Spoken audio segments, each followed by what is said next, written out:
Okay, so we're on page 140, and Rabbi Yehuda Hadlevi had just finished, in the words of the rabbi, explaining to the king that there really is a wealth of information.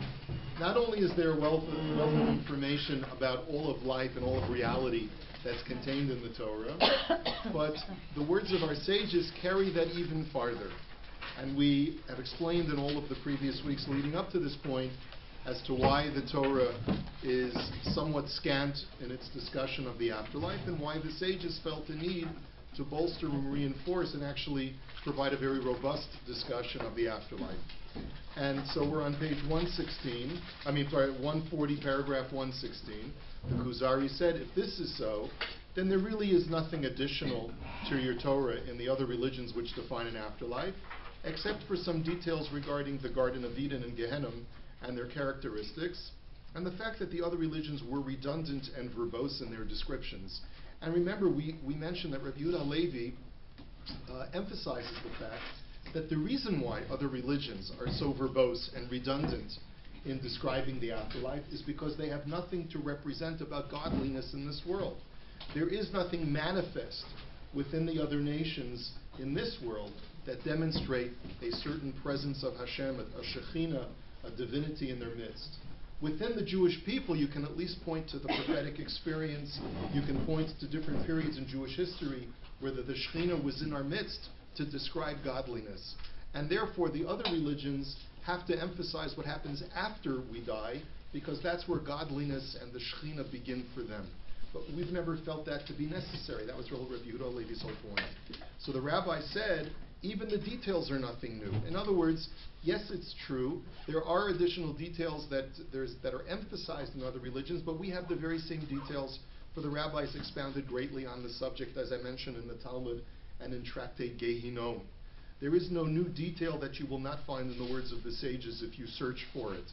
You can find, as our sages say, hafoch ba v'hafoch ba dekula ba, turn it over and turn it over again, because it contains everything. Now I just want to hearken for just a moment. Turn to page 66 for just a second, and you'll see how this last statement of the rabbi is really a bookend to his opening statement. The rabbi's opening statement on page 66 in paragraph 11 was trying to encapsulate in a very, very small set of words what is the Torah all about? What is the thing that we believe in? What does it contain? What information was conveyed to us by God? And in the last sentence of that opening statement, where he talks about we believe in the God of Avraham, Yitzchak, and Yaakov, took the Jews out of Egypt, etc., etc., etc., he says we believe in everything written in the Torah, which contains a massive amount of information. Now, those words which contain a massive amount of information is v'hadvarim arukim. There's so much there. There's so much there. The rabbi, at this point of introducing himself, doesn't even know where to begin. There's so much there. I don't even know where you want to start, but at least we should start with the basics, which is our entree of belief in Hashem is experiential. That doesn't mean that that's where it ends. Our experience of Hashem at Har Sinai, our experience of Hashem through prophecy and through the various ancestors of ours that had face-to-face experiences with Hashem, is not the end-all of our knowledge of God and His universe. We have a wealth of information that goes well beyond that, and we went from that which we know through experience and that which is written in Tanakh, all the way to Torah Sheba'al Peh and an oral tradition of things that we have not yet experienced because they're in the afterlife. But yet, that's what the rabbi was alluding to when he said, V'hadvarim arukim. There's so much there. And that's why this is such an appropriate way to end the first ma'amar, the way the rabbi began. There's so much there. All you need to do is go out and study, like Hillel said. You can encapsulate the Torah with one sentence while standing on one foot. But what people don't realize is that what Hillel also told that prospective convert was, V'idach zil gemor. The rest you have to now go and study it. Right? So this is your introduction.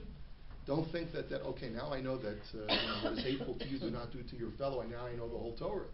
No, you have to learn the rest. You have to learn the expansion of that idea in all of the details. So that's what we're going to continue with. Okay, so Mazel Tov. We finished after 2.5 years or so.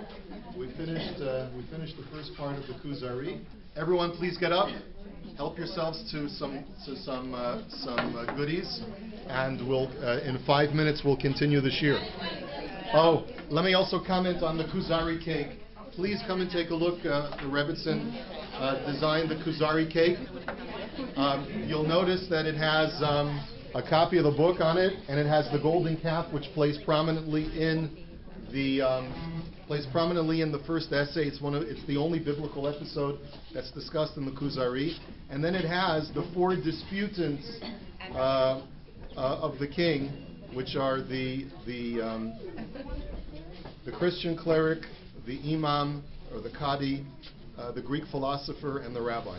So the rabbi may look familiar to you.